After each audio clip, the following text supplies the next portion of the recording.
कि बाबू शिवदयाल सिंह चौरसिया जो हैं वो चौरसिया समाज के लिए क्या कहिएगा, वो पूरे ओबीसी समाज के लिए अपना जीवन न्यौछावर किए हुए थे। संविधान सभा में जो हुई थी इसमें भी उन्होंने अपना महत्वपूर्ण योगदान दिया था। वो एक ऐसे मूर्तिकार हैं जिन्होंने कई नामचीन लोगों को अपने सानिध्य में रख करके और मुकाम तक पहुंचाया।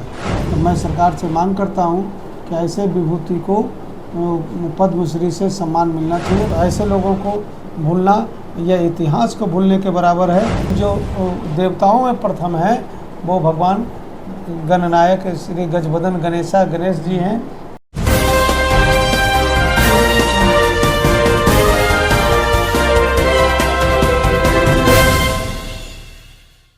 सर, आज बाबू शिवदयाल सिंह चौरसिया जी का पुण्यतिथि था।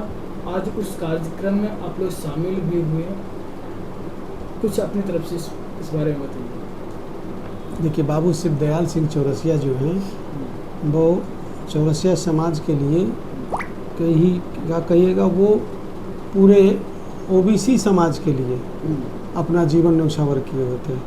हमेशा वो ओबीसी के लिए लड़ते रहे थे और अपना जीवन पर्यंत तक उसी के लिए लड़ते रहे। ये काका कालेश्वर के समय में एक गठित हुई थी कमेटी जिसमें कि वो सदस्य रहे, और संविधान सभा में जो हुई थी इसमें भी उन्होंने अपना महत्वपूर्ण योगदान दिया था।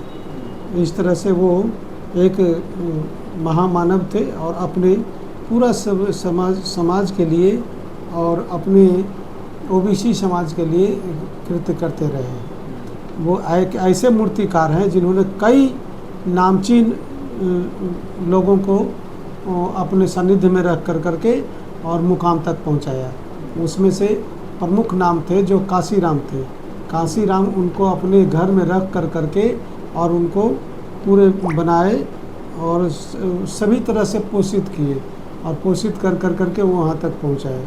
उसके साथ साथ मायावती भी उनके घर में रही है और उनका सानिध्य प्राप्त हुआ है।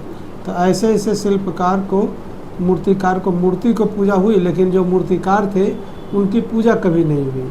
तो ऐसे पुरोधा थे हमारे बाबू स्वर्गीय शिवदयाल सिंह। उनका जन्म लखनऊ के खरका गांव में हुआ था और वहीं वो पढ़े बढ़े। वो बैरिस्टर भी रहे और अपनी सारी पढ़ाई करते हुए और संविधान सभा में भी रहे और उसके साथ साथ उच्च सदन के राज्यसभा के 2 बार सदस्य रहे। और अपने पूरे सदस्य काल में उनका कई बार मौका आया कि उनको राज्यपाल बनने का भी सौभाग्य प्राप्त हुआ था, लेकिन उन्होंने कहा कि नहीं, हम इसमें बंद करके मैं पद से बंध जाऊंगा, इसलिए मैं इस पद को स्वीकार नहीं करता हूं।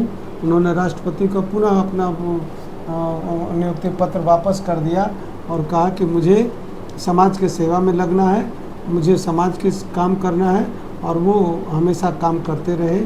और तो ऐसे बाबू शिवदयाल सिंह चौरसिया का जो अपने 93 इयर्स के यात्रा में ढेर सारे कमेटियों का चेयरमैन रहे, बहुत सारे विभाग को उन्होंने संभाला और वो इस मुकाम तक पहुंचाया कि ओबीसी और जनरल का जो आज हम लोग देख रहे हैं, जितना भी उसका आरक्षण देख रहे हैं, दलितों का आरक्षण देख रहे हैं, ये सब उन्हीं का देन था, उन्हीं के परिकल्पना थी और उन्होंने ही ये ड्राफ्टिंग करवाया था। और जिसमें भीमराव अम्बेडकर जी साहब मिल करके बैठ करके उनसे बात लिए थे और उनको उस सभा में समझाए थे। तो कहने का मतलब कि एक शिल्पकार वो थे, समाज के शिल्पकार थे।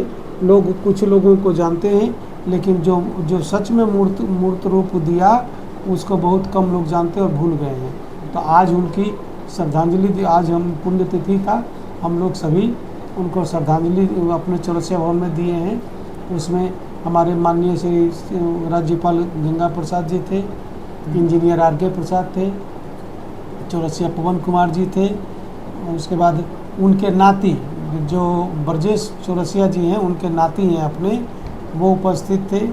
उसके साथ ही सुरेश मोदी जी उपस्थित थे, अर्जुन कुमार चौरसिया जी उपस्थित थे एवं तमाम लगभग सैकड़ों के उपस्थिति थी बच्चों की, और अन्य गणमान्य लोग उपस्थित थे।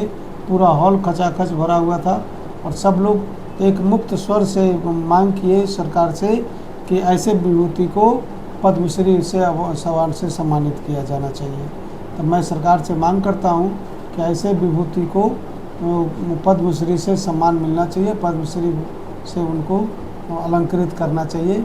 मैं सरकार से मांग करता हूँ कि ऐसे लोगों को ऊपर सरकार तक बातें पहुँचाए और ऐसे विभूति को जो इसके पुरोधा मानते हैं, लोहिया के अनुयायी मांगते हैं, जो लोहिया के कहते हैं कि ये हमारे गुरु हैं, और उनके भी गुरु वो थे जो शिवदयाल बाबू शिवदयाल सिंह चौरसिया थे।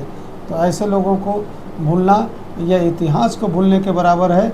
इस ऐतिहासिक पुरुष को हमेशा याद किया जाना चाहिए और वो सच्चे समाज सेवी जो थे उनको पद्मश्री पुरस्कार से नवाजा जाना चाहिए। मेरी ऐसी मांग है।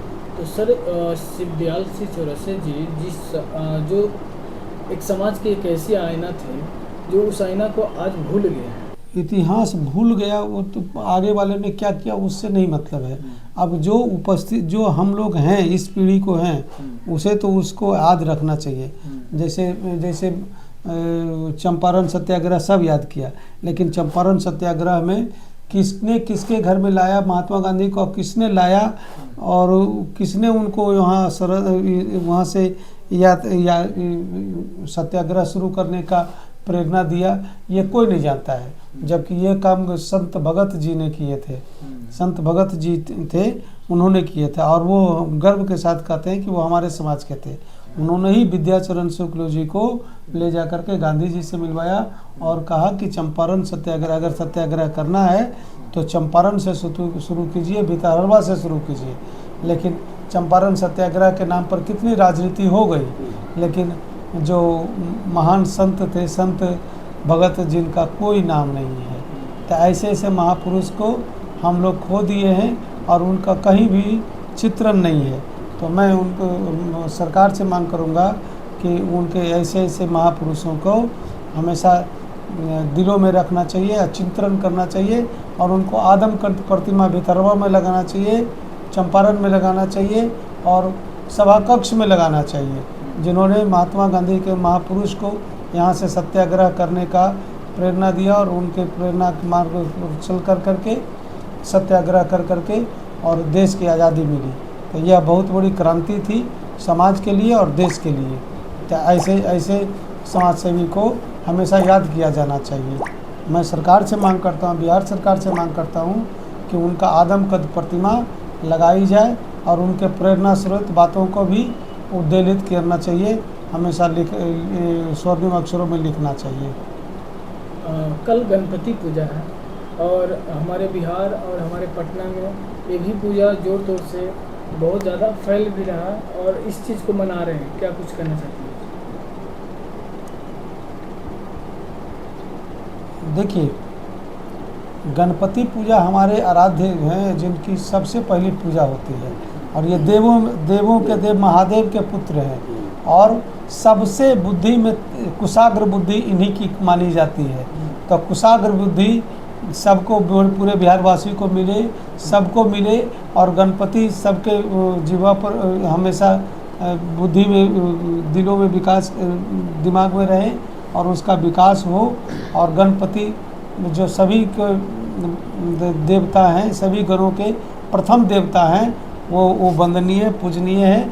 मैं उनको नमन करता हूं और सभी को, बिहारवासियों को इस पावन अवसर पर उनका आशीर्वाद लेने का और खुश रहने का मैं मार्ग प्रशस्त करने के लिए सभी को उनके शरण में जाने को कहता हूं, क्योंकि वो प्रथम गुरु हैं।